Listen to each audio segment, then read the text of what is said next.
Il y a une erreur fondamentale, la seule, unique erreur que toute personne qui se lance avec une idée de business commet avant de se lancer ou bien en se lançant. C'est la seule erreur. Est-ce que tu connais de quoi est-ce que je suis en train de parler? Écoute-moi bien, c'est la seule erreur que toute personne qui se lance dans l'entrepreneuriat commet. Et je vais te le dire tout de suite. Justement, tu l'as bien compris, cette erreur dont je fais allusion et qui fait échouer 99,8% des personnes qui se lancent dans le business, c'est-à-dire 99,8% des personnes qui se lancent échouent dans les 3 ans, c'est, tu sais c'est quoi? Ben oui, le business plan, le business plan. Voilà pourquoi est-ce qu'il ne faut jamais faire de business plan, l'ami. Déjà, le business plan, c'est une foutaise. À chaque fois que tu veux te lancer et que quelqu'un ou bien un établissement ou bien une banque, peu importe, te demande le business plan, il faut lui envoyer bouler. Il faut lui envoyer chier parce que c'est de la merde, parce que c'est simplement des foutaises. Je dis bien foutaises. Foutaises. Personne n'a besoin de business plan pour pouvoir se lancer dans l'entrepreneuriat. Déjà, il faut déjà savoir aussi, bon, c'est quoi le business, hein? C'est quoi le business plan? Le business plan ou plan d'affaires, hein, pour certains, moi j'appelle ça business failure, business fail en tout cas, c'est un document dans lequel un entrepreneur est supposé projeter son activité dans 2, 3, 4, 5 ans et dans lequel il est supposé mettre ses revenus financiers. Genre, il est là, il est assis, il prend par exemple une note, il marque année 1, je vais gagner 1 million d'euros. Année 2, je vais gagner 2 300 000 euros. Année 3, je vais gagner 3 300 000 euros. Année 4, je vais gagner autant. Année 5, je vais gagner autant. Entre moi et toi. Est-ce que tu trouves ça vraiment logique? Est-ce que tu trouves ça vraiment sérieux? Lancer une activité et commencer déjà à prédire les chiffres d'affaires que tu vas faire les années suivantes, l'année 2023, 24, 25, 26, 27 et ainsi de suite. Est-ce que c'est sérieux ça? Voilà. J'espère que tu l'auras compris. Donc, ceci dit, et d'ailleurs, les banquiers en général, moi-même, hein, je te parle, j'ai même ces problèmes. Je me souviens, il y a quelques années, j'étais en train de lancer un business et j'avais demandé un prêt à la banque et puis la personne me dit oh monsieur il faut nous rédiger votre business plan. Je lui ai envoyé balader. La dame, je lui ai envoyé balader. Je lui ai dit madame, de toute façon, je ne vous donnerai pas ces documents. Je ne vous donnerai pas ces documents. Si vous ne voulez pas, foutez-moi mon dossier à la poubelle, c'est tout. Et moi, ça m'épargnera du temps et vous aussi, ça vous épargnera du temps. Et je vois ça beaucoup avec des gens qui veulent se lancer. Oui, mais mon conseiller financier a dit que le business plan doit être ceci. Il faut que j'analyse. Va te faire foutre. Va te faire foutre. Dis à ton conseiller financier d'aller se la mettre là où je pense. Parce que si déjà lui-même connaissait, si lui-même comprenait ou bien avait un minimum de connaissances sur le business, ton conseiller financier n'allait pas s'asseoir derrière son petit bureau en train de mendier son salaire à la fin du mois. Il allait tout de suite commencer son business et même engager même son patron. S'il savait déjà c'est quoi un business ou bien l'entrepreneuriat. Tout ce que les conseillers financiers savent, c'est simplement, ben, écoute, c'est simplement de vendre des assurances, c'est simplement de vendre des cartes bancaires et j'en ai même énormément. C'est simplement de vendre des produits, hein, des produits dérivés des établissements. C'est tout ce qu'ils savent. Hein. En fait, ceci dit que, qu'est-ce que le conseiller financier fait? Lorsque tu viens lui demander un crédit pour pouvoir financer ton projet. Qu'est-ce qu'ils font? Ils s'assoient là, je prends par exemple ceci, ils s'assoient là, ok, monsieur, voilà, il est venu demander tel document, ils ont une liste déjà, c'est un système, c'est un logiciel qui leur met des points à checker. Hein? Ils sont assis comme ça, voilà, j'ai des points à checker. Voilà, est-ce qu'il a tel document? Il marque, ding, c'est bon. Tel document, ding, c'est bon. Tel document, business plan, king, king, king, ça fait, ah, monsieur, il y a un problème. Il vous manque un business plan. Et comme il n'y a pas de business plan, désolé, votre dossier est rejeté. Voilà comment le banquier est en train de voilà comment le banquier est en train de procéder et c'est pourquoi on nous le demande souvent. Et dans ces documents, qu'est-ce qui est important pour la banque? La banque veut simplement savoir si, lorsque tu vas lancer ton business, est-ce que ton business va générer suffisamment de l'argent pour pouvoir nous faire en profiter, pour pouvoir nourrir aussi notre établissement. C'est tout. Voilà ce qui est important pour la banque. Et c'est pour cela même j'appelle ça, c'est du foutaise. C'est toi qui veux, c'est toi qui veux, c'est toi qui lances ton idée et sont là derrière à prendre l'argent qui ne leur appartient même pas, qui ne leur appartient même pas, qui appartiennent à d'autres personnes. Parce que la banque, il faut savoir, la banque n'a pas d'argent. Hein. Et c'est simplement de gérer le risque. Hein. Ils prennent l'argent qui appartient à d'autres personnes et puis ils vont venir te financer et sur lequel ils vont faire des intérêts, faire de l'argent sur ton dos.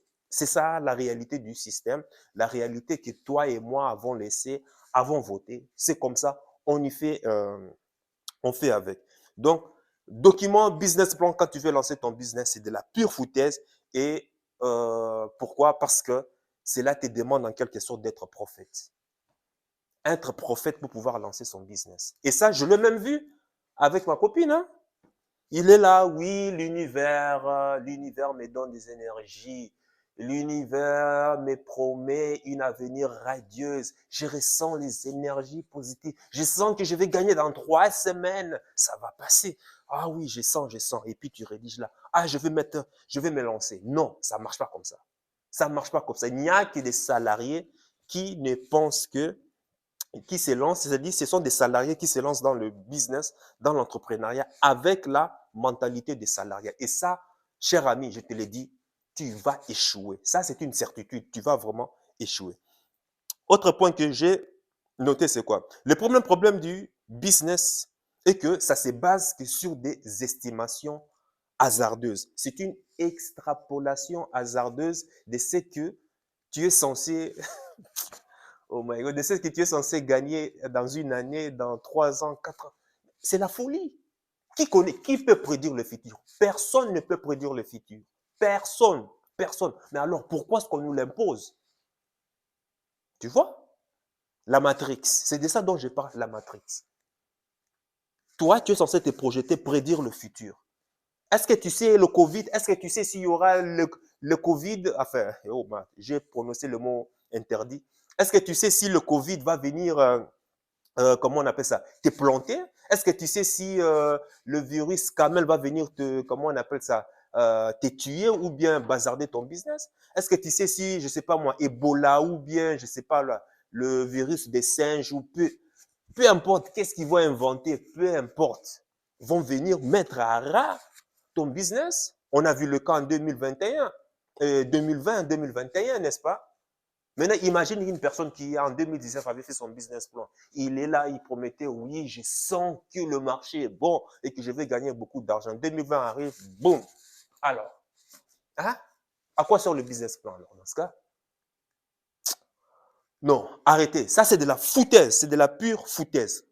Mais au lieu de parler de la pure foutaise, il faut savoir aussi l'origine du business plan. À la base, il faut savoir que à la base, en fait, le business plan était un document qui servait aux industriels qui voulaient développer déjà leur secteur d'activité et qu'ils avaient besoin justement de financement auprès de leur banque. Ça veut dire ceci. J'ai une activité industrielle, j'ai une machine, disons qu'une machine qui m'a coûté 1 million de dollars. Avec cette machine qui m'a coûté 1 million d'euros, ben, ça m'a permis de gagner, par exemple, 10 millions d'euros dans 2 ans.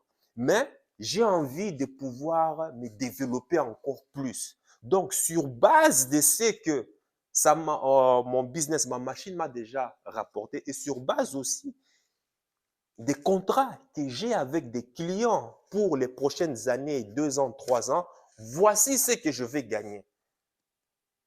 Voici ce que je vais déjà gagner. Mais si je veux maintenant me développer à l'international, ben, j'ai besoin d'un financement supplémentaire. Mais voilà déjà ce que mon business a déjà rapporté.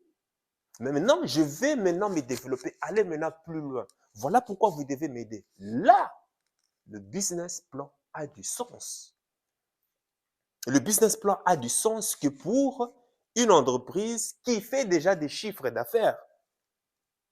Là, la banque se voit, se projette, il dit, ah oui, sur base de ce que tu as déjà fait, donc c'est tout à fait normal que si on double ton chiffre d'affaires, donc tu feras aussi le double. Ça, c'est tout à fait normal parce qu'il y a déjà un historique. C'est pour te dire aussi que la banque n'est valable que pour quelqu'un qui a déjà un business florissant. La banque ne finance jamais des idées de projets. La banque finance que des projets pour pouvoir développer, faire progresser encore ton business. D'où le fameux adage, on ne prête qu'aux riches. Et d'ailleurs, c'est pour cela même les banques demandent, tu l'as déjà remarqué, on te demande les trois derniers bilans. À ton avis, c'est pourquoi? Et c'est ça même qui m'a déjà, moi, fait défaut aussi. Pourquoi on te demande les trois derniers bilans? Parce qu'ils savent, les statistiques sont là, que 99% des entreprises qui débutent leurs activités font faillite dans les 3 ans. Font faillite dans les 3 ans. Et, non, non, 95% font faillite dans les 3 ans. Et le 5% restant, dans les 5% restants, 98% d'entre eux feront faillite dans les 10 ans qui vont suivre. Donc, tu imagines, voilà, comme les banques savent ça, ce sont des statistiques concrètes et tu es conscient. Voilà pourquoi la banque te demande ces documents dans le but de voir simplement, est-ce que tu as pu tenir pendant les 3 premières années de ton lancement? Et si tu as pu tenir, combien de chiffres as-tu déjà fait? C'est tout, hein? C'est tout ce que la banque veut savoir. Est-ce que tu as pu bien gérer l'argent pendant les 3 premières années de ton activité, oui ou pas? Tu vois, elles veulent simplement des garanties. Et si tu as résisté aux 3 dernières années, ben, écoute, là, tu es vraiment en capacité de venir récupérer encore d'autres financements. C'est ce que j'ai dit.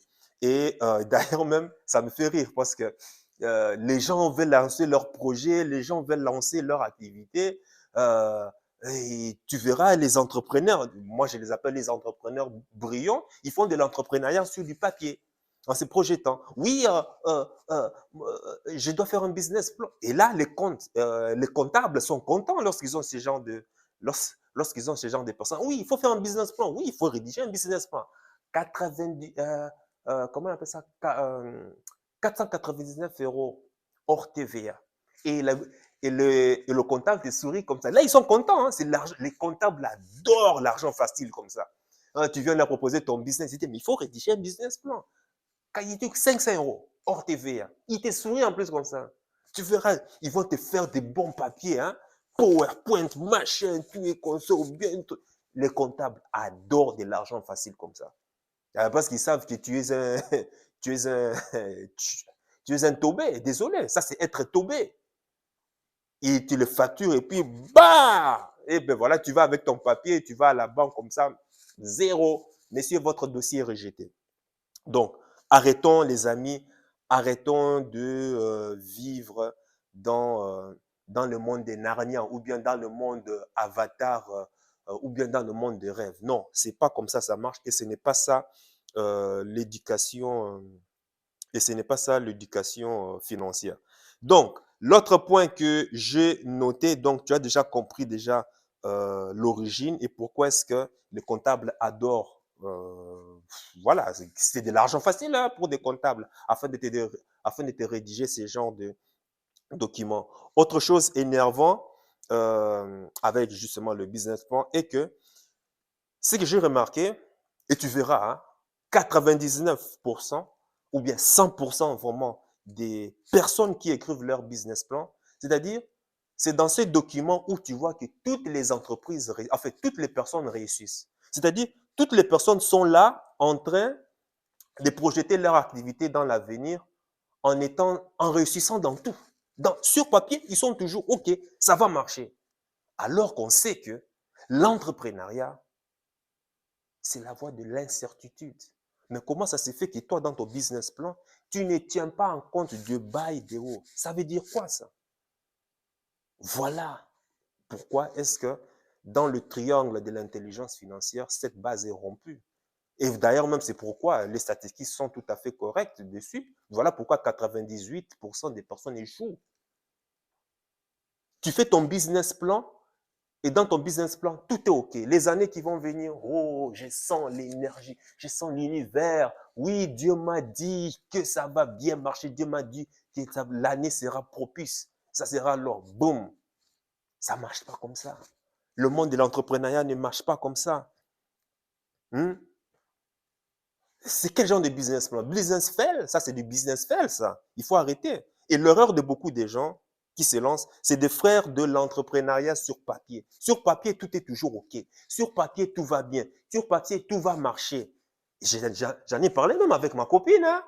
Oh non, je suis sûr, dans 3 semaines, ça va monter, ça va marcher. Ça va aller parce que je le sens. Je sens mon instinct. My God. Donc, imagine quelqu'un qui te dit que non, je sens quelque chose parce que je suis mon instinct, Joe. À un certain moment, il faut arrêter. Ça, c'est faire du business du quartier, ça. Ça va pas. Est-ce que tu sais, moi, je peux te faire aussi un business plan dans lequel où je suis plus riche. Je suis plus riche que Elon Musk. Je suis plus riche que Jeff Bezos. Je peux même réunir tous les milliardaires. Je les réunis ensemble. Je vais faire un business plan où je serai toujours multimilliardaire chaque année. Moi, je peux le faire sur papier. Ah, qu'est-ce que tu crois? Moi, si je peux le faire chaque année, il n'y a pas de souci. Mais est-ce que c'est parce que je l'écris sur papier? Est-ce que cela va se refléter sur le terrain ou pas? Il faut se dire la vérité, là. Hein? Non, il faut arrêter. Le business plan, c'est une pure arnaque pour pouvoir lancer un business. Cela ne doit pas être un frein pour toi dans le but de te lancer. Jamais. Ça ne doit jamais être un frein pour toi.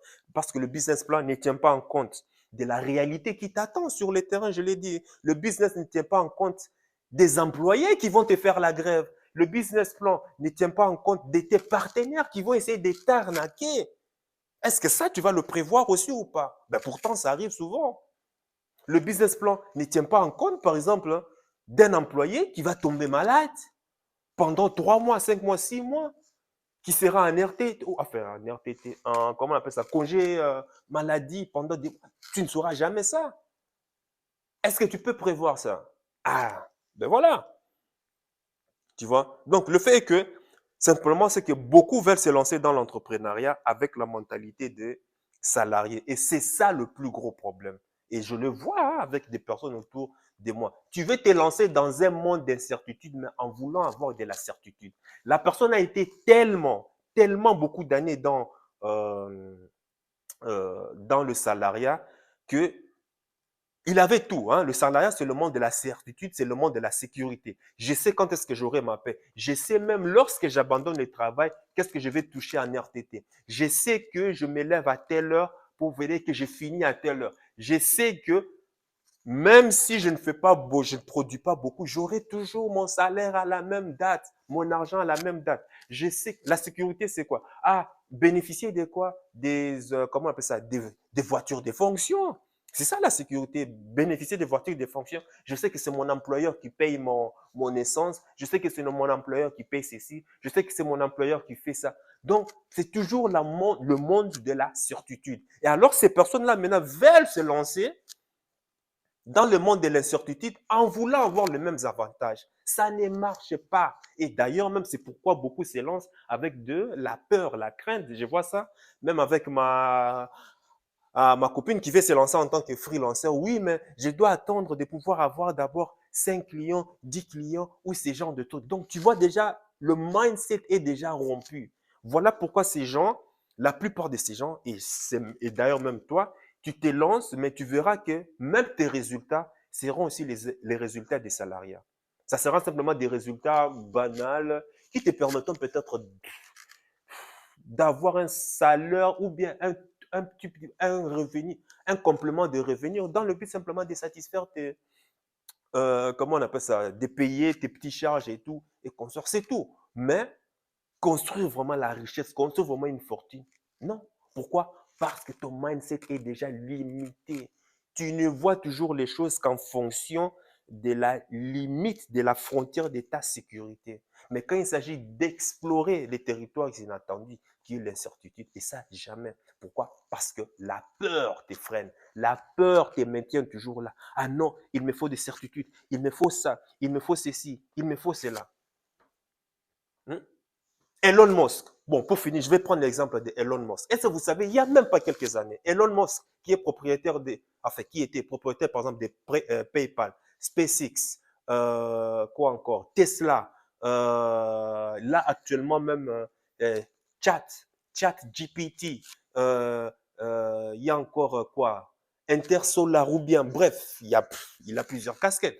Est-ce qu'il y a 10 ans, même pas 10 ans, hein, 10 ans ou 10 ans, 10 ans, Elon Musk a fait faillite. Il a fait faillite avec ses entreprises. Elon Musk est parti voir, demander à le frère, comment il s'appelle, Michael Page. Michael Page, voilà. Il est parti demander à, attends, Michael? Non, le frère Google, pour que ces personnes investissent dans son business. Ils ont dit non. Non, nada, niet. Elon Musk est parti voir Bill Gates pour que Bill Gates finance son business parce qu'il est au bord de la faillite. Au bord de la faillite. Financer les voitures électriques, ce genre de trucs. Bill Gates a dit niet. Ça n'a pas d'avenir ton truc. Il est parti même voir le CEO, le CEO de, comment il s'appelle, le CEO d'Apple. Tim, je ne sais pas quoi là. Le CEO n'a même pas voulu le recevoir. Il n'a même pas voulu le recevoir à son bureau. 5 ans plus tard, Elon Musk devient milliardaire. Il explose. Boum! 2019-2020, il explose. Non, non, 2018, ça a commencé à exploser en 2010. Il explose. Et en 2020, l'homme le plus riche de toute l'histoire de la planète. Et aujourd'hui, il est là. Tu ne crois pas que ces gens-là ont une dent? Ils ont une dent. Qui aurait pu prédire cela? Personne. Alors que il y avait tous les signaux possibles qui présageaient, qui prédestinaient Elon Musk à la faillite, à tomber. Quand je dis tomber, tomber, c'est vraiment tomber. Et peut-être qui sait même, être arrêté même en prison. Parce que quand tu tombes comme ça, tu as des dettes des investisseurs et autres à qui tu dois encore de l'argent. Mais aujourd'hui, regarde Elon Musk. Qui aurait pu prédire cela? Quand Google est en train de voir ça, Google a la rage. Et encore aujourd'hui, il a lancé, comment on appelle ça? Il y a récemment qu'il a lancé Chat GPT, comment on appelle ça? Cette intelligence artificielle qui permet de chatter avec les gens, qui est en concurrence avec Lumin de Google. Et bientôt, il va même rivaliser même Apple parce qu'il est en train de créer, il est en train, enfin, c'est un projet, même pas un projet, il est en train de sortir une espèce de téléphone qui sera en communication avec la voiture, tous ces gens. Donc, tout ça, ça fait flipper. Qui aurait pu présager Elon Musk aujourd'hui? Maintenant, imagine maintenant une personne qui lit il y a 5 ans, il y a 10 ans, le business plan d'Elon Musk. Tu vas dire, mais non, je ne vais pas te financer, désolé. Ça pue ton truc. Et puis, l'avenir en a décidé autrement. Voilà pourquoi ce que j'ai dit que le business plan, c'est de la bullshit. Il faut mettre ça dans la poubelle. Et tu n'as pas besoin de ça pour pouvoir lancer ton projet. Jamais. Jamais. Et laisse ça pour parler de ton projet. Bon, bref, c'est tout ce que moi, j'avais à dire. Et déjà, même en connaissant cela, tu sauras qu'il faut éviter, au fait, quand quelqu'un vient te dire que, ah, viens mettre ton argent dans mon affaire, je suis sûr, je te garantis que je vais te, comment on appelle ça, enfin, je te garantis de pouvoir avoir 30% des bénéfices ou 50% des bénéfices par année en restant chez toi à la maison à ne rien faire. C'est là que l'intelligence financière doit te tilter dans la tête. Pourquoi? Parce que tu sais que c'est l'arnaque. On parle d'investissement, on parle de entrepreneuriat, c'est toujours le mode d'incertitude. Comment est-ce que la personne peut être sûre que ça va te garantir autant? Fais très attention. Fais très attention. Tu te lances dans le business, il n'y a pas d'instinct. Il n'y a pas de univers me promet. Non, il n'y a pas cela. Tu peux être positif, c'est très bien. Mais avec toujours une marge de doute, une marge d'incertitude. Toujours. Il y a toujours cette marge.